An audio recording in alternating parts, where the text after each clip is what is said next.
today's vlog is actually going to be in celebration of International Women's Day that recently concluded on March 8th. Today's actually the 11th. So I'm gonna show you what I'll be doing today. I'm actually preparing to head out to a march. It's called a March for Girls, and it was actually coordinated by the Student Society Against Human Rights Violations. I'm sorry about the sun. So I'm preparing to head out there.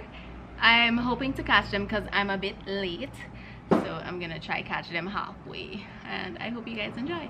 And I actually had to run a few corners to catch them.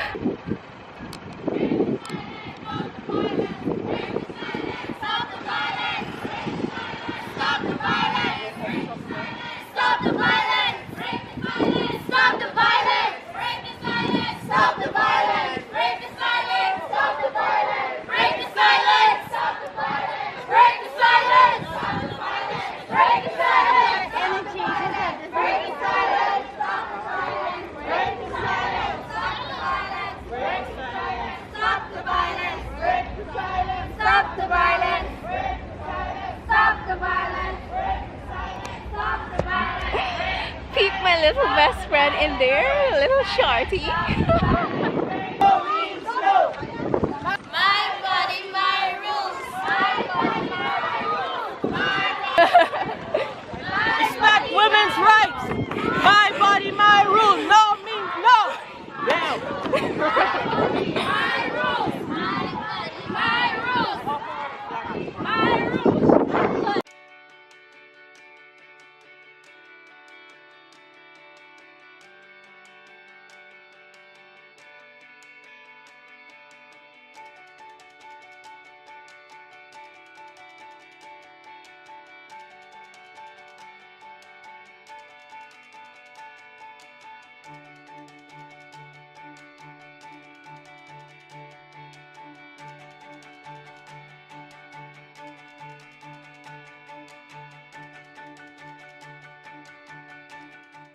Now, as you know, this march's main focus is gender-based violence and protection for women and children. But because we do not live single-issue lives, like everything is interconnected, we also use this platform to call for LGBT rights and comprehensive sex ed in schools. Now, I'm just going to share my own experiences with you first. As you know, I, along with Guyana, we're the co-founders of the Student Society Against Human Rights Violations. It was started late last year because we saw a need for university activism. I'm turning 21 in a few days, and I have a daughter who's turning 5, right?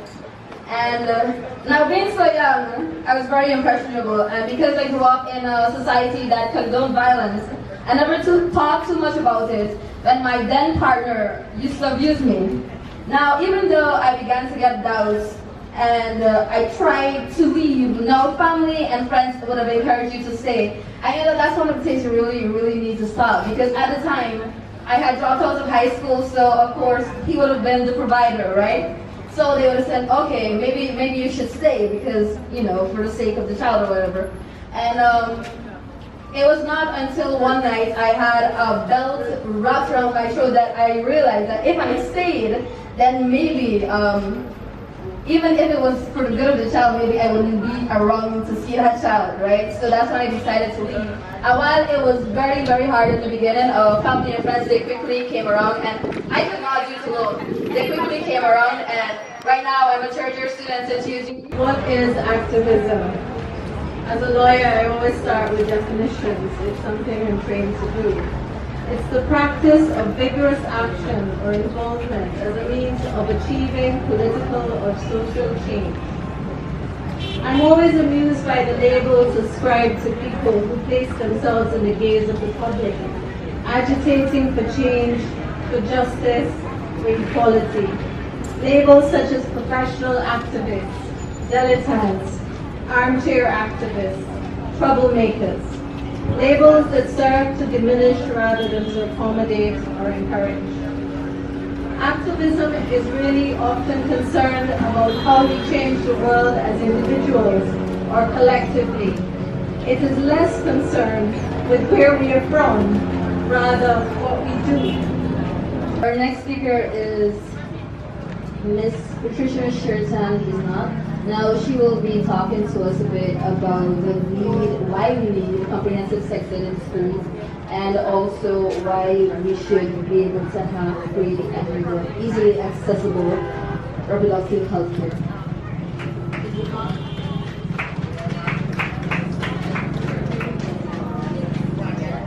Good afternoon, and I would say hail up everyone, hail up all men, all trans women, all everyone.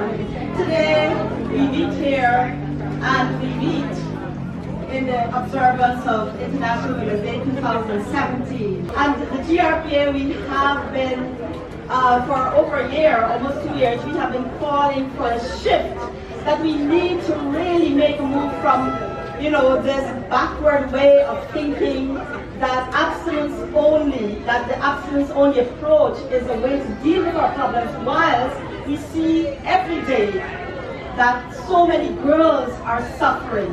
We see, Guyana has the second highest rate of teenage pregnancy, and if we look at this very closely, we see that it's adolescent pregnancy, where so many girls are pregnant from ages 10, and this is something that we cannot ignore, that we cannot turn a blind eye against. So the call for comprehensive sexuality education is very, very important. We really need to make a shift in the way that we think about and our conversations about sex towards something that is more healthy, that is more wholesome. Here in Guyana, we have a terrible legacy, and we seem not to be able to move out of our colonial heritage, where the Victorian principles still hold about what is normal, what is a norm for family, what is a norm for relationships, what is a norm for gender. And it really is about time that we make a shift. When I approached me with this whole initiative, I was so honored to be a part of it. And I don't want to be too long-winded, so I hope you guys like it. It is called Silent Stream. Goes like this. From the moment he started to decide where I went, what I wore, who I spoke to, and who I befriended when I wasn't in his presence, I knew right then and there that our marriage had ended. But it's never over until the fat lady sings, or in his case, it was never over until he broke a few things included me.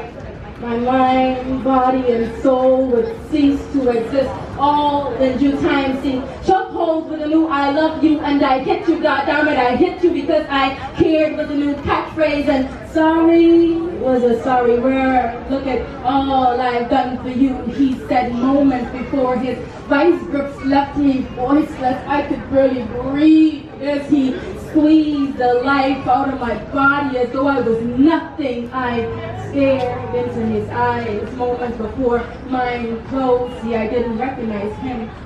I didn't recognize his soul. But hell, that wasn't a good day because he was sober. But he was merely upset that I wasn't answering his questions like, where were you? Where were you? And who are you texting? Who are you texting? Silly me. I didn't realize that things were bound to get interesting. See, he muted me like a TV screen so no one heard me scream and it hurt. But I was the same man that stood before God and gave him his word. See, our happily ever after quickly became a catastrophic disaster. Yes, he was my new master, and I couldn't speak unless I was spoken to. So when my family asked, how are you? I responded as though I was cute. I responded as I always do. I'm fine. I'm fine. And see, they believed me. They believed he would have never laid a hand on the woman he claimed to be his lifeline, and I didn't know which one hurt the most, the pain of having to tell those lies or having to swallow my pride as those nasty words erupted from my throat. I am fine, the same throat that he left his handprints on. I am fine. See, sleep became my enemy. Blood-stained memories of fight nights rushed through my head every night. As I laid on that bed, cold and numb, expecting the unexpected from a man who was supposed to be protective of his most prized possession, makeup lessons to conceal his rage. I became like a well-trained actor, stayed screaming through my smile, screaming through my pain. My friends didn't even realize. Like, how could you not know that our for better words that words a long time ago? How could you not? How could you not know? But eventually everything in the dark must come to light, and all they wanted to know was why. Why stay? Why not say something? And I responded, I did, but maybe I wasn't loud enough. See, I screamed for you to hear me, but maybe, just maybe you weren't paying attention. And I wanted to leave, but my pride wouldn't let me. He almost broke me. I felt so empty. And then it hit me. See, my strength, it was always there. So I started to think of what was best for me, so I left not thinking of what other people cared. Like, I had to look at my destiny. See, I refused to be a victim of domestic abuse. I refused to silently scream. Thank you. Unemployment rate among trans women nationally is very high. This factor has led many trans women into sex work. Trans women faces great levels of mental health issues. And at least 3 trans women over the past 2 years, have committed suicide. Constitutional challenges have been made to give clarity to the law that criminalizes cross-dressing. And this was brought before 2 of Guyana's highest court. As of recent, Court of Appeal in Guyana upheld the Chief Justice's decision in 2013 that states, cross-dressing as a gender expression is not illegal, but however, for an improper purpose. A clause that the appeal court has said was too vague, but they would leave it for the interpretation of a judge on a case-by-case basis. Today it is evident that trans women are denied justice before the law. Magistrates reportedly bars trans women from entering the courtroom because they are dressed in female attire and dismiss their cases of gender-based violence without even informing the outcome of their matters. This further created grounds for law enforcement officers to harass trans women without any reason. I'd like to indicate that issues trans women face are not far from those that biological women face. Yearly, women are victims of murder, suicide, rape, abuse, domestic violence, harassment in the street, even denial of jobs on basis of their gender. The human rights of vulnerable people must not be only recognized at marches on this special attention to them if our leaders are on international arena. Guyana's government has not stepped up their ambitions to make a change and achieve the goal of a gender-equal society in which all genders can be recognized and have the same power to shape society in their own lives. First, I want to say congratulations to everyone here, because you being here has helped you to speak out so far. So I want to say thank you for being here. I have Joel here who will assist me with this because my colleague had to leave for work. So I will not be that harsh. I would hope so. Alright, a couple of things that we should know: that a guy, he's here to take what you want, alright? But your goal is to defend yourself and not to cause it. So a couple of techniques. First thing, a guy will want to do is hold your hand, alright? So he will come like this. I want to hold your hand, right? And the other thing that you as a woman tends to do is start to get afraid. So the thing that you have to do is look at him in his eyes. Don't be afraid, you need to relax. So what I need you to do is just put my hands like this. Alright? So they hold your hands. Yeah. Alright. So I know you women like mirrors and putting in here and so forth. So the easiest thing is to do is to look in the mirror. Good. I need you to. So we call this look in the mirror and comb your hair. So look in the mirror, comb my hair. That's the easiest thing. So look in the mirror, comb my hair. Alright? Good. Now the guy is standing there, just don't comb your hair, leave it there. Alright? So hold my hand, hold it as strong as you can. Good. Look in the mirror, so his hands are already thing. So when you do this, comb your hair. So turn it up, comb your hair. Alright, so let's go. Comb. Turn it up, comb your hair, and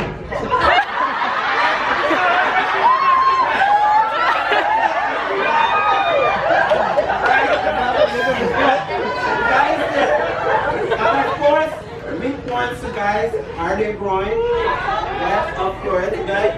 Their neck, good. So we have here, we have their solar plex, alright? We have under the armpit, good. Nose bridge, cheeks, and their chin. So you gotta straighten those face, alright? So get yourself involved in some sort of training, alright? Good. You can move.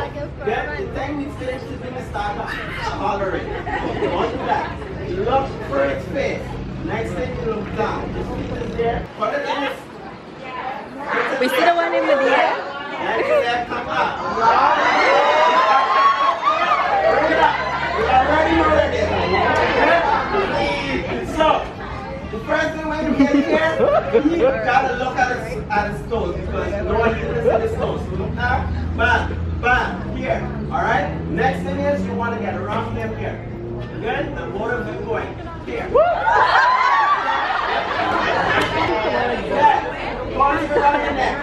First thing is not to panic. Alright? We tend to panic when someone tries to be around our neck. And more you panic, his arms get tighter. Good?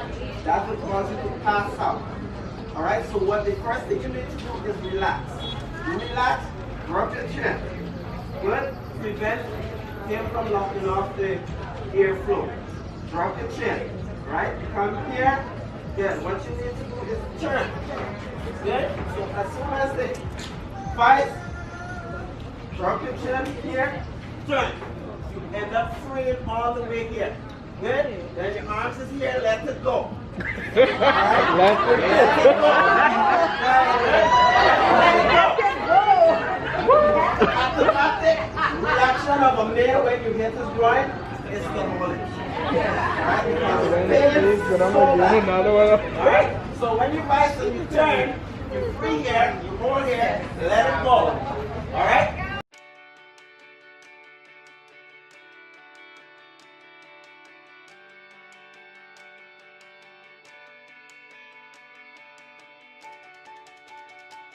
So what did you think about the march today? It was a good initiative, I think. Yes. I hope that our voices are being heard. And we should have more events like this to empower women and get our message out there. So I think it's good, Yeah, I think that's very important. We shouldn't have these events only when International Women's Day comes around once a year. It shouldn't happen like that. I think we should implement like women empowerment groups in schools. So you would have that coming up in the school system, you know?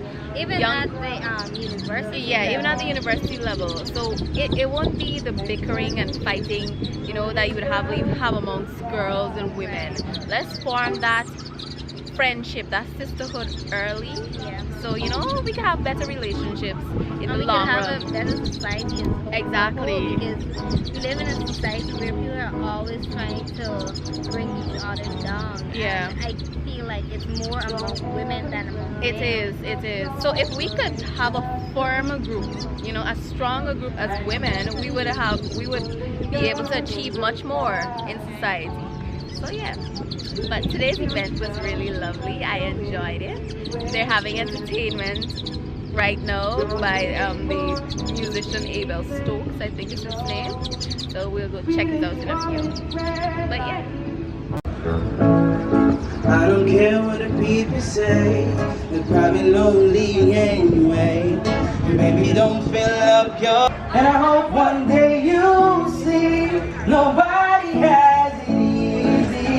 Still can't believe you found somebody new, but I wish you the best, I guess.